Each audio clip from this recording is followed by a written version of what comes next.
This lecture is about the language of screen music, and it's a rich, beautiful language that we were never taught, but we intuitively understand. In fact, the planet is covered with such languages which are complex but intuitive, such as that of the honeybee, who, through this waggle dance, are able to communicate to the hive the angle and the distance to a food source. Or humpback whales, who have a song heritage with some cultural exchange, with songs that last sometimes several hours, communicating such rich information. Some animals have learnt to lie, like this plover, who is feigning a broken wing to lure predators away from the nest. It has, in effect, invented fiction. But these are nothing compared to what we humans have managed to do. We are addicted to stories. For over 50,000 years, and possibly much longer, we have been telling each other fictions and willingly and knowingly listening to them. In fact, during our waking lives, it is said that we spend almost half of it not thinking about the present moment, but the what-ifs and what could be of life. And then at night, we have our own theatres of our minds, spending a total of 3 years dreaming.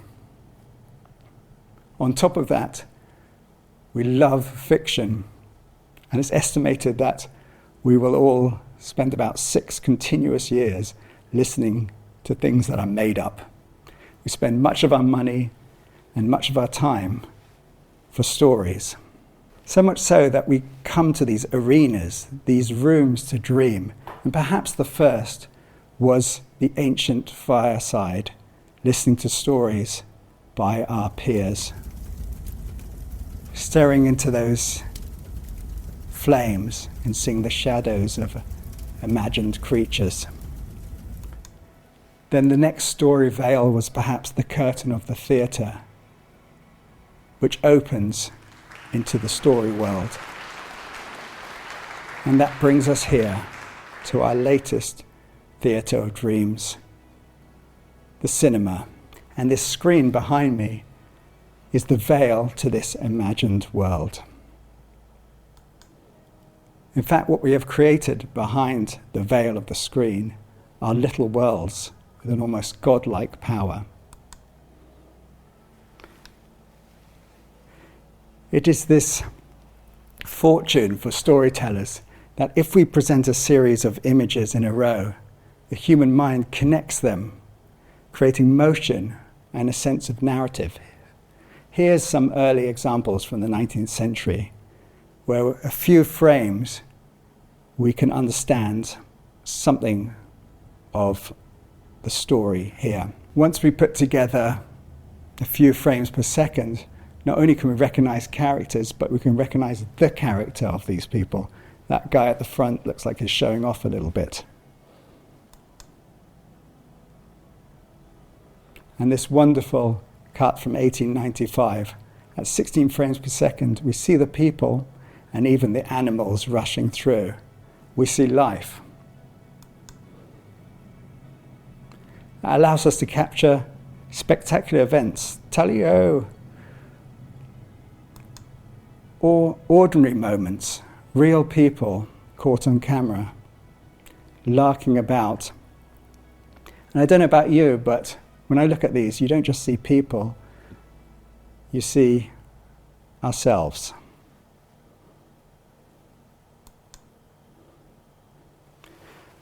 Of course, this ability to tell stories through moving image developed through the ages. So let's tell the story of the horse in motion, one of the first animated photographs you see here. First, it started just a few frames in pure silence other than the projector. But then, by the early 20th century, we were able to piece together scenes so that we could build stories. Here's the whip, which is a story about a female jockey. By cutting between scenes, we get a more complex narrative. You can see there's a race, and then with intertitles there's dialogue. Frats. OG. And by the mid-20th century, we widened that frame to envelop the audience. And as we widened the visual frame, we also widened the audio frame in stereo and added color. So not only are we watching a story, it feels real. And by the end of the 20th century, we managed to not only record the motion of the world, but record it at such a high frame rate that we could slow it down, we could bend time. We also wrapped sounds not just to the left and right, but completely around the audience to immerse them further into that world. Come on, George. Turn him loose. Turn him loose. Do it now, George. So long, Charlie. And now with Dolby Atmos, sounds come from everywhere, front, back, above and below. And the quality of recording means that not only are we immersed in the scene, we are experiencing the action ourselves.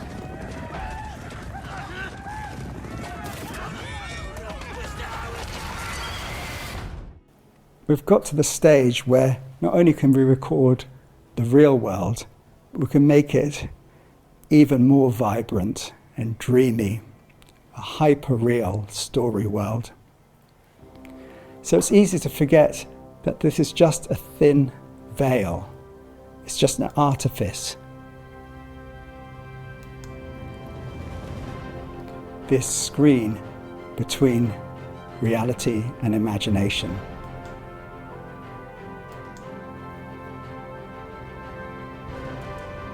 So let's think of it this way.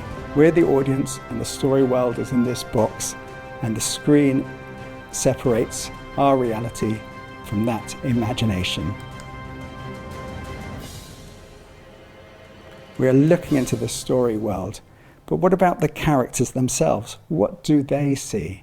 Do they know they're in the story world? Can they see out and see us? This is, of course, the artifice of the fourth wall. And throughout history, storytellers have been breaking that fourth wall, having characters aware that they are in the story world and able to talk to us directly, from ancient Greece to Shakespeare. So when this happens in cinema, it's an ancient idea, yet it seems more powerful. Why? Because they are looking at us from another place and time. They shouldn't see us at all, and yet they do. This could be used for drama or for comedy. For example, it can be used as emphasis. So to say to us, wheat, which is used to make can you bread, believe what's happening here? Pork bellies, which is used to make bacon, which you might find in a bacon and lettuce and tomato sandwich. Or it could be used as a moment of disclosure or intimacy to say what's really happening in a scene. Very special people.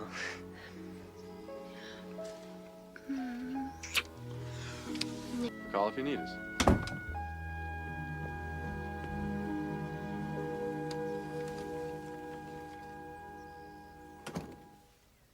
They bought it. Or for malevolent characters, they can confront us directly, as if to say, you're next.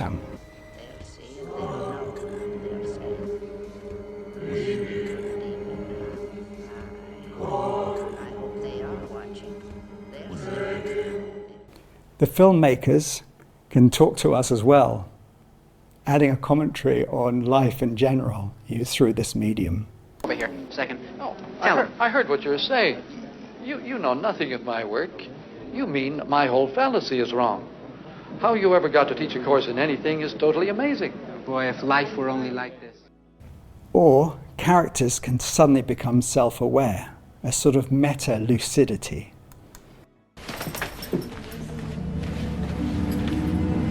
This is the movie.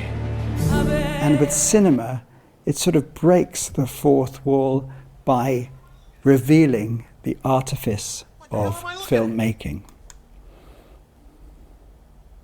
Take this film, The Patsy, where at the end of the movie, our star, Jerry Lewis, basically reveals that it's a film, peeling back the curtain, showing the cameras and the lights.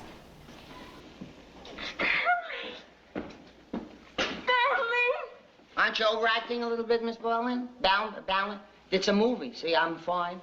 The people in the theater know I ain't gonna die. Here, it's a movie stay. Here, look at it. See, there's wires and lights, and I'm gonna make more movies, so I couldn't die. It's like a make-believe. It's a dumb city. Mr. Lewis, you are a complete nut.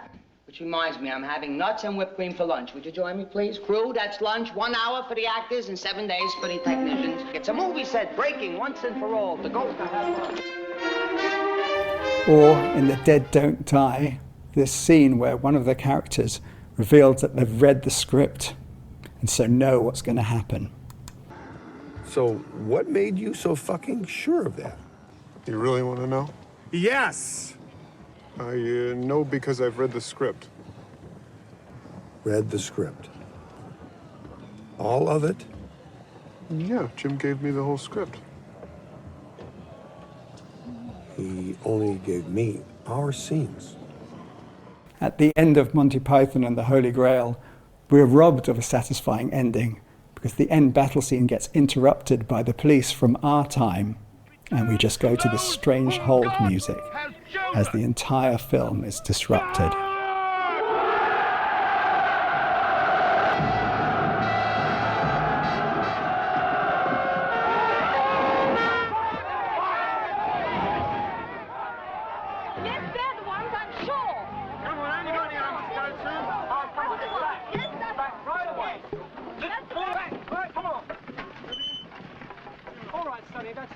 Just pack that in.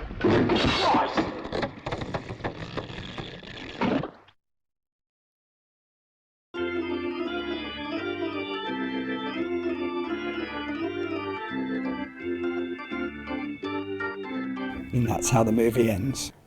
Perhaps the most porous boundary between reality and imagination in cinema happens in a retelling of a real event, a dramatization. For example, in The Society of Snow, it's a retelling of a rescue mission. And what happens really beautifully at the end is that the camera cuts between the retold story and actual footage from the mission.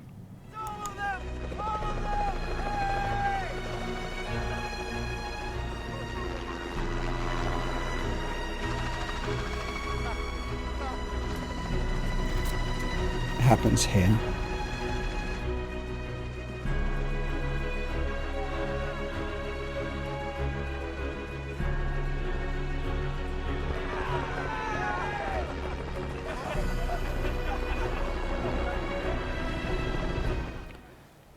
Or fourth wall breaks can actually be safely put back into the storyline. It is the plot point of The Purple Rose of Cairo. The film itself doesn't break the fourth wall, but the characters in the film do. And here I am now. I'm on the verge of a madcap Manhattan weekend. My God, you must really love this picture. Me? You've been here all day, and I've seen you here twice before. Henry, come here, quickly. I gotta speak to you. Oh, my God!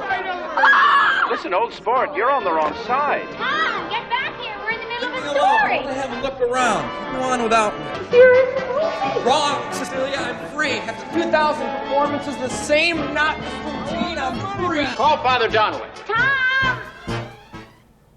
Now, these fourth wall breaks in cinema are fun and disruptive. But in fact, when it comes to sound, they are happening all the time. Sound has its own invisible walls that it can stay within or transgress. And we can explain this through the history of cinema. For example, in the early silent movies, where the action on screen had to be melodramatic or incredibly dangerous stunts like this one, sound didn't live in the story world. It was external to it, the sound of the projector, or live accompaniment that was put on top of the story to lure the audience in, to add character. But the difference between imagination and reality was clearly at the screen divide. What if we wanted to tell more of a narrative?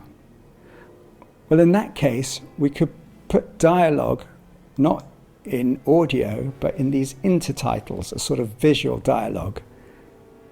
Now, we can think of this as part of the story, but not part of the story world. The characters can't see these title screens. So right now we have this dividing wall. This boundary between story world and storytelling is known as the diegetic boundary. With everything inside, you can think of it as everything the characters can witness being diegetic, and everything on the other side being non or extra diegetic, which gives us a more sophisticated way of telling stories. Music was extra diegetic, wasn't part of the story world, but was a way of curing the narrative and signifying emotion. And sophisticated stories could be told this way, like Saint-Saëns' L'assassination de Deux de Guise, which is the first committed film score. It wasn't synchronized exactly, but it was certainly written scene by scene. But an enormous revolution happened when we were able to synchronize audio and vision. Technologies were developed where they were precisely synchronized, such as these on the left. That meant that not only could we tell a story through visual action or visual dialogue intertitles or film scoring on top of the story, we're able to include in the story world audio dialogue and sound effects, and crucially, music could appear. This is a very powerful toolkit. It means that we can have, for example, music that is in the story, diegetic music, and music that is extra to the story, extra diegetic music or film scoring. Now, these tools didn't come easy. With a camera, we can capture the story world quite easily, just face towards it. But the microphone needs to be close to the characters. So there was this art of capturing dialogue, and the challenges are actually really well represented in this scene from Singing in the Rain. Oh, Pierre, you shouldn't come. You're flirting with danger. They will surely find you out. Your head is much too valuable. She never could remember where the microphone was, boss. 'Tis Cupid himself that calls me. And I, bitten by his arrow, was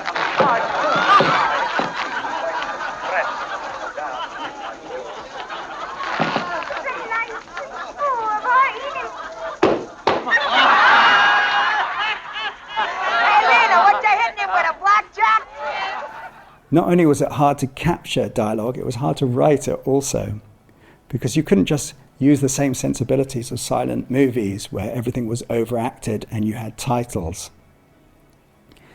How sound was connected to it made it very apparent whether something was real or an artifice. I'm going to play you a representative clip from 1929 and a pastiche of that very same scene from Singing in the Rain. So you can hear Your eyes told me so. Your heart the told me challenge so. Your of lips writing told me convincing so. I dialogue. love you. I've told you that 100 times this week. I love you. And I told you not to tell me that again. I don't wish to hear it. But what is a man to do, darling, when he loves so helplessly as I? Oh, Pierre. I love you. I love you. I love you. I love you. I love you. I love you. I love you. I love you. Did somebody get paid for writing that dialogue? Give me pictures like the jazz singers. I love you, I love you, I love you, I love you, I love you, I love you.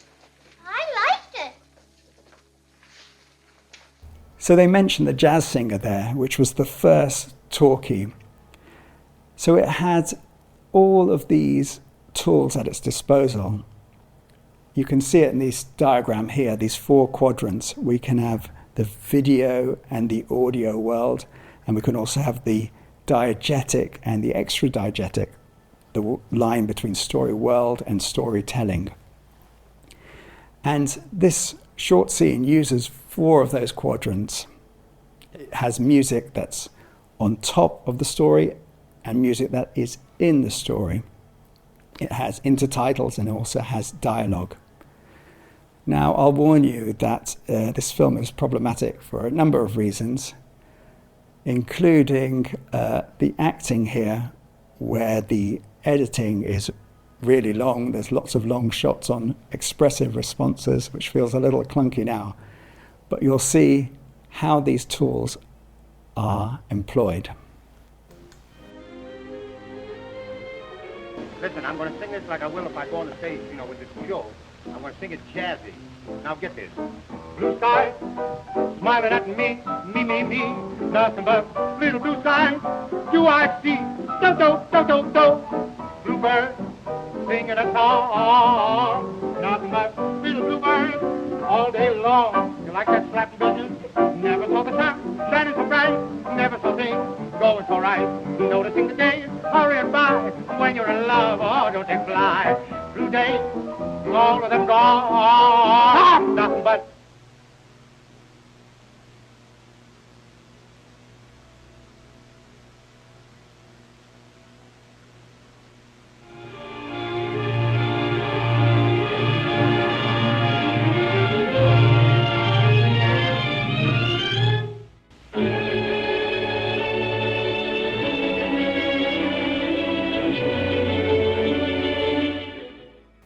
By 1933, and Max Steiner's score for King Kong, the language of screen music was really well established.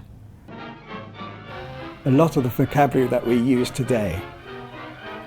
In fact, not only do we use it, we sort of need it. I can demonstrate this by showing you a clip from Star Wars where John Williams' music is entirely removed. And you might sense what is lacking.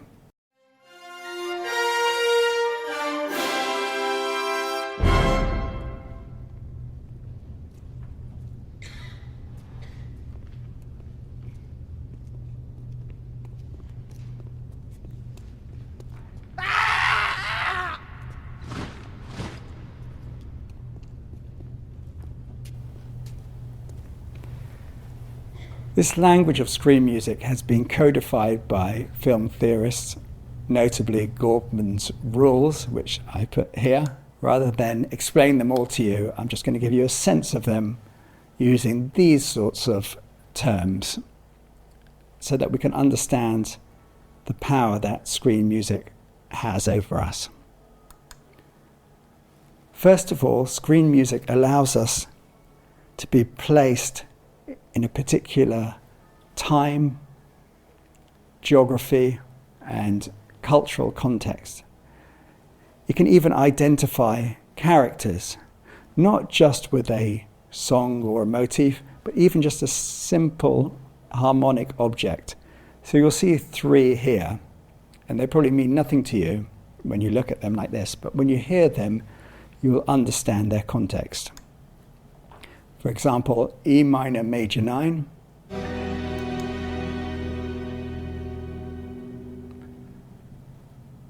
or a stacked cluster,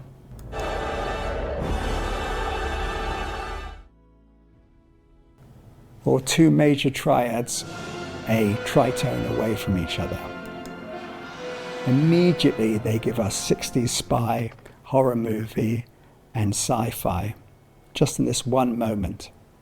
And we hold within us this powerful vocabulary.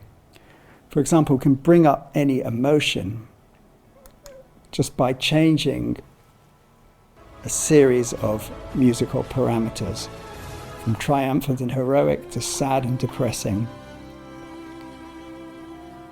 So what this is, it's a map based on a study of hundreds of listeners, if we all had consensus about emotions, they would be stacked together. However, this landscape, the film composer can navigate and manipulate us. In the top right, you see the parameters that are being changed in order to evoke such emotional changes. From the beautiful to the silly and the downright irritating.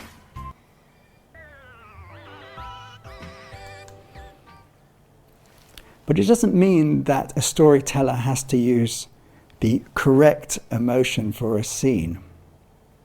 I mean, that's the standard way to do it. If something's sad, you put sad music.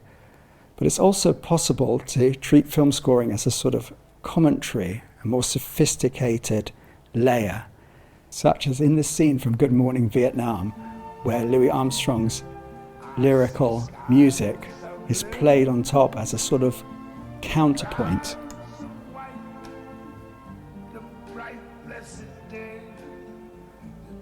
Why does this work? The horrors of the world and this beautiful music. Is it to separate the distance between the two, to make the horror seem all that more evil? Or is it saying what could be, so it adds this poignancy?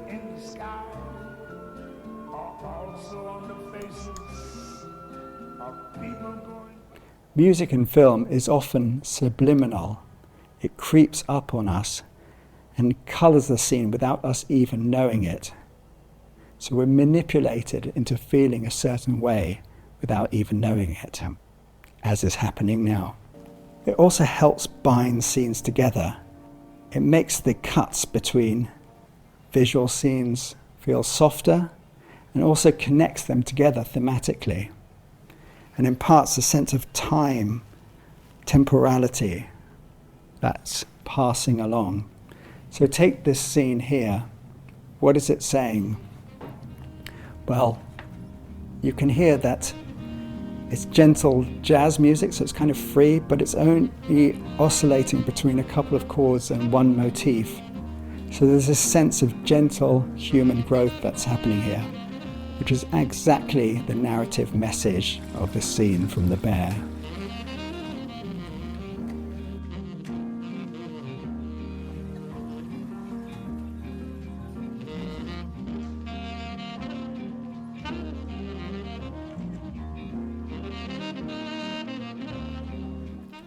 But again, this can be disrupted.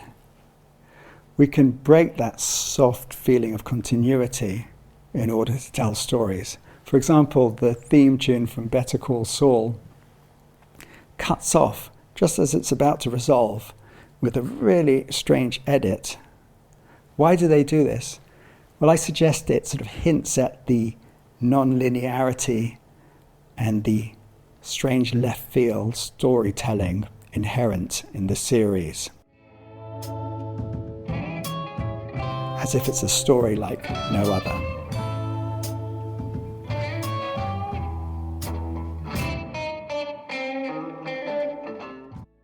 And lastly, sound has this incredible ability to transform. It can be layered on top of itself, it can blur, it can blend, and it can change its location, both in space, in timbre, in emotion, and where it's placed in the story. I'll let Sing in the Rain again demonstrate. Wait a minute, I am just about to be brilliant. Come here, Kathy. Come here. Now sing. Huh? I said sing. Good morning, good morning. Now, Don, keep your eyes riveted on my face. All night through, good morning to you. We automatically attach sound to vision in a way that is completely gullible and effective. And chatting. Why? So take this scene here. The audience members are convinced that this character is singing, but really she's being dubbed on stage. by Kathy Selden behind the curtain.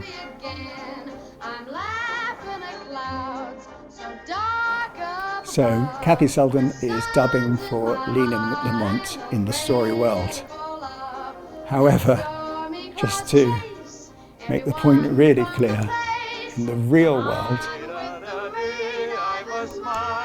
Debbie Reynolds was being dubbed by Betty Noyes. So we have Jean Hagen, who herself was an excellent singer, being dubbed by Debbie Reynolds, apparently in the story world, who herself was a very good singer. But really, to make the voice even more perfect, Betty Noyes covered for her, showing the ephemeral nature of sound in cinema. In fact, sound in cinema has this superpower. In this scene from Immortal Beloved, we're not hearing the sound of the scene itself, but what's in Beethoven's ears, what he hears. Believe it or not, this is the actual audio from the film. We experience his deafness, and the humiliation is all the more powerful. Or this extraordinary scene from Saving Private Ryan, where our audio experience changes when we're submerged in the water, but also when the protagonist is emotionally detached through this traumatic experience.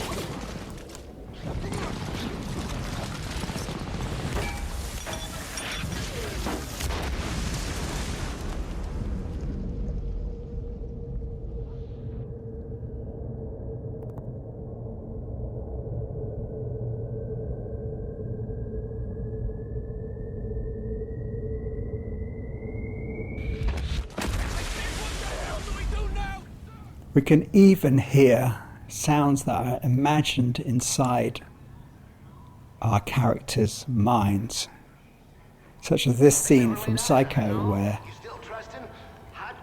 earlier events are recounted in her inner ear, yet we are privy to them.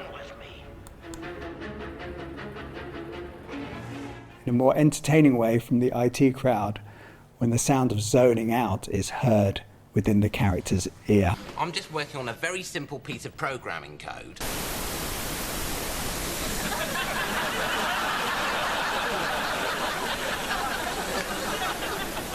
I see. Now that audio and vision are synchronized, it allows us to do these extraordinary things.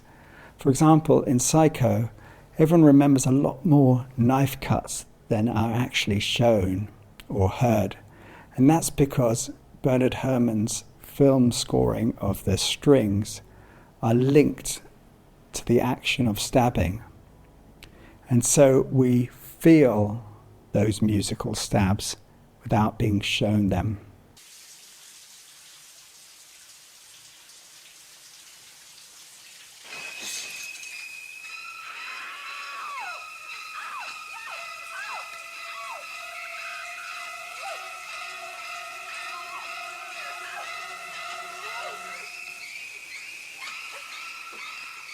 And we can even hear sounds that couldn't possibly exist, but are sort of implied by the character's action itself.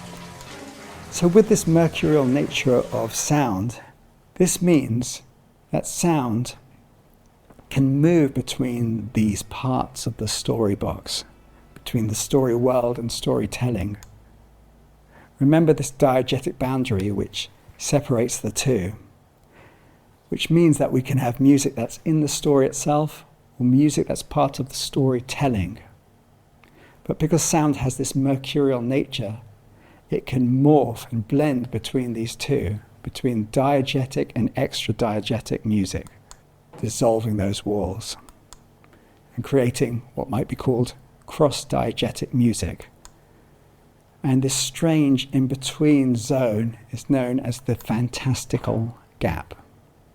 And this could be used as part of the storytelling device itself, such as in The Shawshank Redemption, where Andy Dufresne's sense of confinement and freedom is paralleled with the music starting in the story world and going to that of the storytelling, the extra diegetic.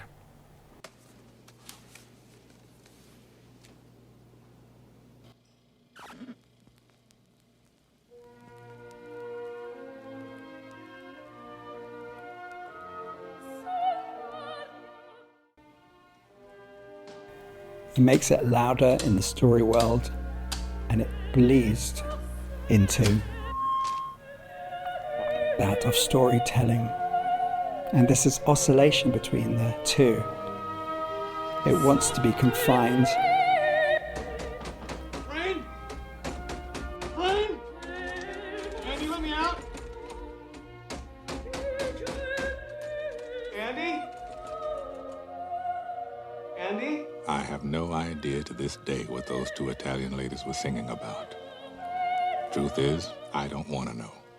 Some things are best left unsaid.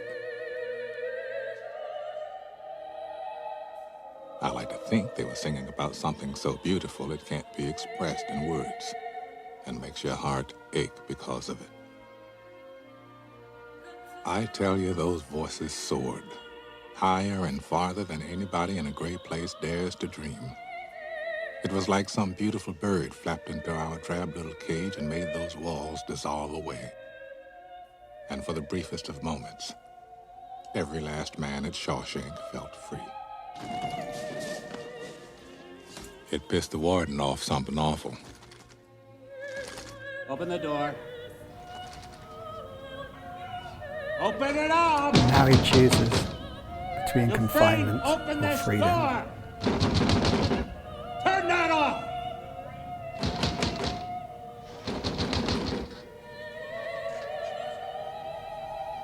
I am warning you, Dufresne. Turn that off!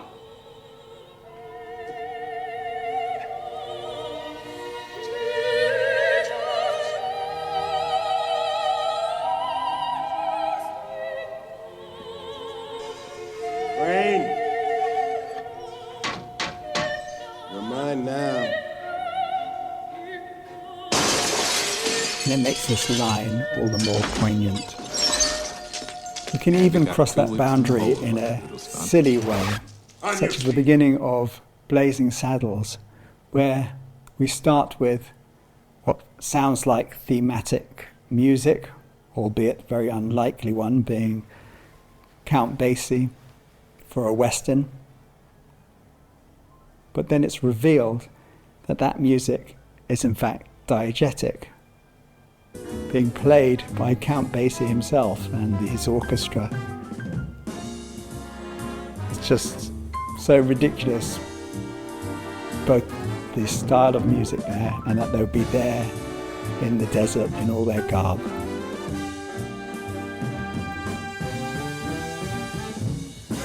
All this fantastical gap can be used to show some hidden, intimate nature of a scene.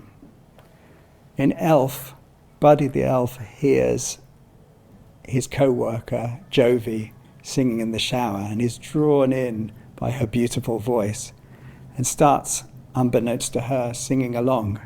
And what we get is their two voices put together in this implausible way in space, and then this non-diegetic orchestra joins in, turning it into this beautiful arrangement and maybe hinting at their union, which is not yet realized. However, when Jovi hears him in the real world, she is shocked, and this fairy tale comes crashing back down to earth, quite literally.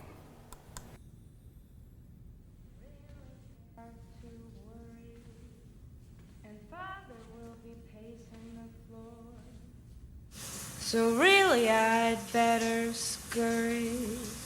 Well, maybe just a half a drink more. The neighbors might think, say, what's in this drink? You hear the orchestra here. I wish I knew how to break the spell. I'll take your hat, your hair. I ought to say no, no, no. mind if I move in? At least I'm gonna say that I tried. What's the sense of hurting my I pride? really can't stay. I bet it's cold outside.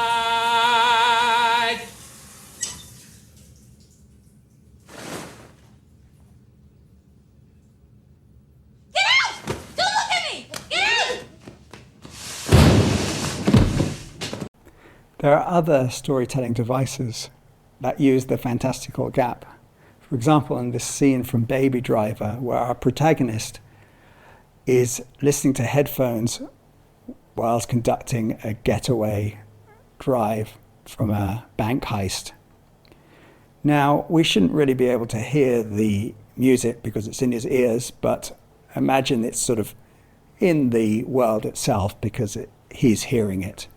However, what's extraordinary here is that not only are his moves perfectly coordinated and synchronized with the music, but so are all the external events, demonstrating his utter mastery over the situation.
In Pulp Fiction, this fantastical gap is used in a really strange, paradoxical way.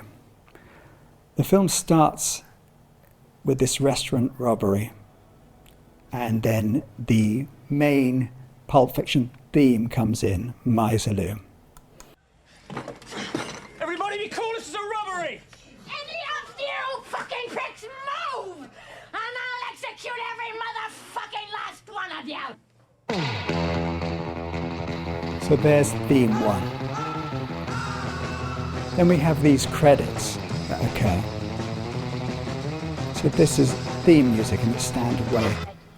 And then in the middle of it, you hear the radio change into Jungle Boogie, which is perhaps our second So theme. tell me again about the hash bar. Okay, what you want to know? But that turns out to be on the radio in the story itself, diegetic music. What's very strange about this movement is that it makes no sense how the opening theme music could be on the radio, that could be switched. But even more so, the car conversation, although it comes after the restaurant robbery in the storytelling, in the story world, it happens before it. The timeline of the car conversation is earlier in the day than the restaurant robbery.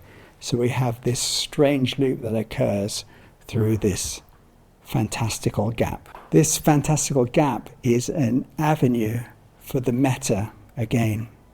For example, we could have narration that's in the storytelling or in the story world.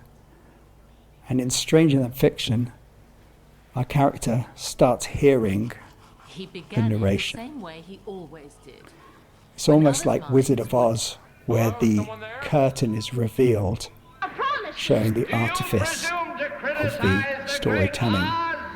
You ungrateful creatures think yourselves lucky. Some characters have the superpower to summon this film scoring, like in Deadpool 2, when he asked Dolly Parton to hit the music.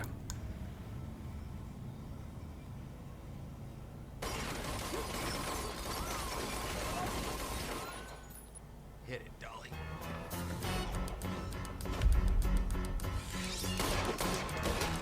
Or in Birdman, where our protagonist, in a moment of delusion, is able to summon theme music, which we hear for a moment before he is snapped out of it.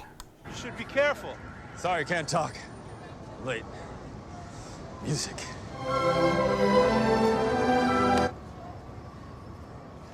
You okay, man? In Monty Python and the Holy Grail, they didn't have the budget for horses, but they had the budget for coconuts, which are often used to dub the hooves of horses. So they had this idea to include coconut shells in the scene itself, essentially cutting out the middle horse.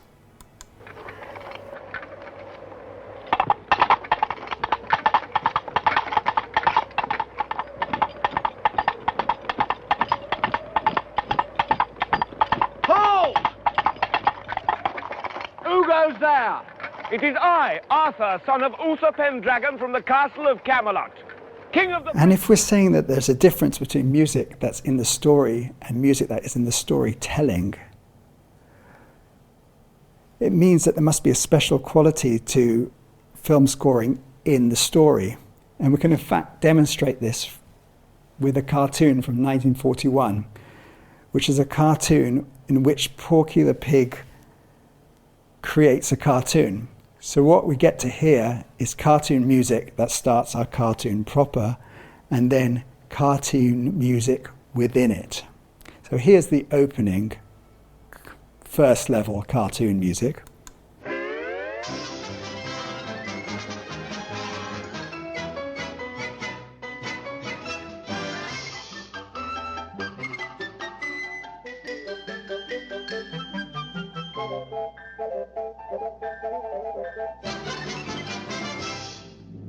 And this is Porky's cartoon music. It is cartoon music squared, as Peter Morris says.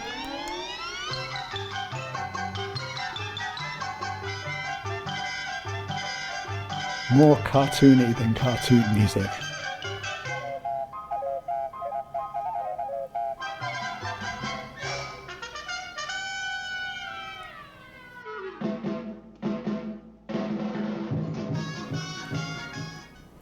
And perhaps the most elegant demonstration of scoring within scoring comes from The Truman Show. If you don't know it, The Truman Show tells the story of Truman Burbank, whose entire life is lived within this simulation. It's a reality TV show of which he is unaware. So his entire life has been filmed and live streamed, and everyone in his world, his family and friends and general public, are actors. It's all scripted and live streamed, including with film scoring. And in this following scene, what you get to see is, in the script, Truman gets reunited with his long-lost father. So for Truman, this is a very emotional moment. But for us, it's just a piece of entertainment. In fact, for the people who are watching him in the story world, it's a piece for entertainment. For us, it's a little more poignant. So we have these two layers. We have film scoring that's the benefit for us, and then we have film scoring that's the benefit for the story world audience, all nested together.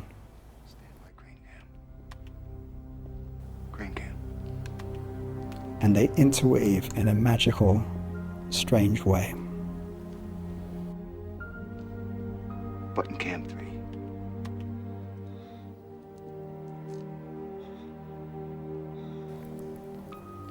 So this music, I believe, is for us. I never stop believing. And wide, curb cam 8. My son. Oh. Move in for close up. No. And now the director brings in Fade up music. the film scoring that interweaves with ours. And now going close. Years wasted. I'll make it up to you, son. You're Where? We're experiencing both the authenticity and the artifice of the scene. Yes!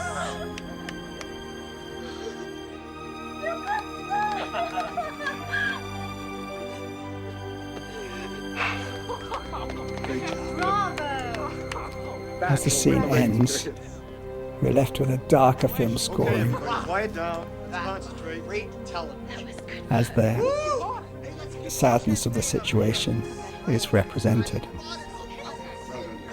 To make things stranger still, the pianist in that scene is in fact the composer of The Truman Show, both at our level and at the story level.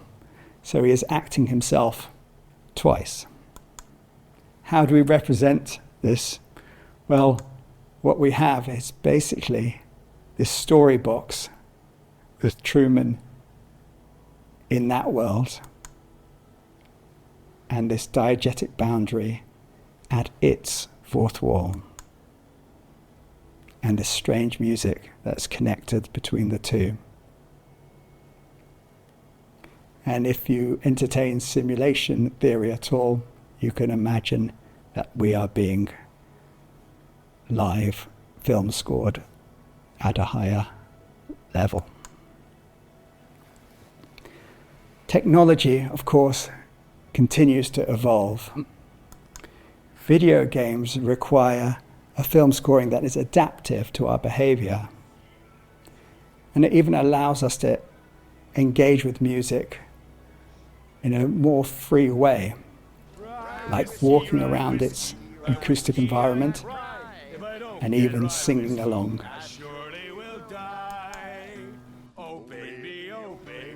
Or we can summon our own in-game music through car radios, build our own Pulp Fiction.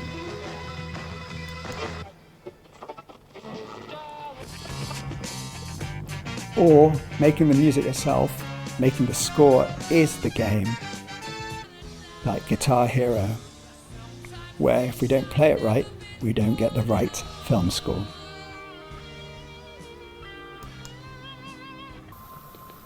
Or music can be a puzzle, like in Machinarium, where melody has to be found in one level and then replayed later.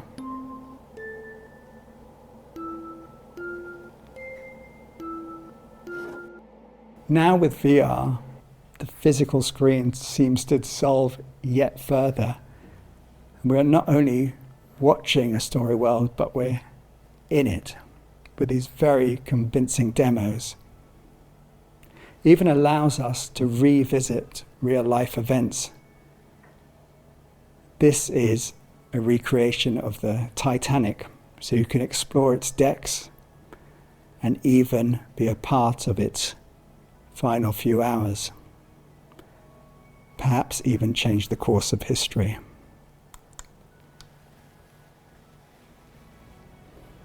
These tools are incredibly sophisticated, but doubtless we will find a way to break them.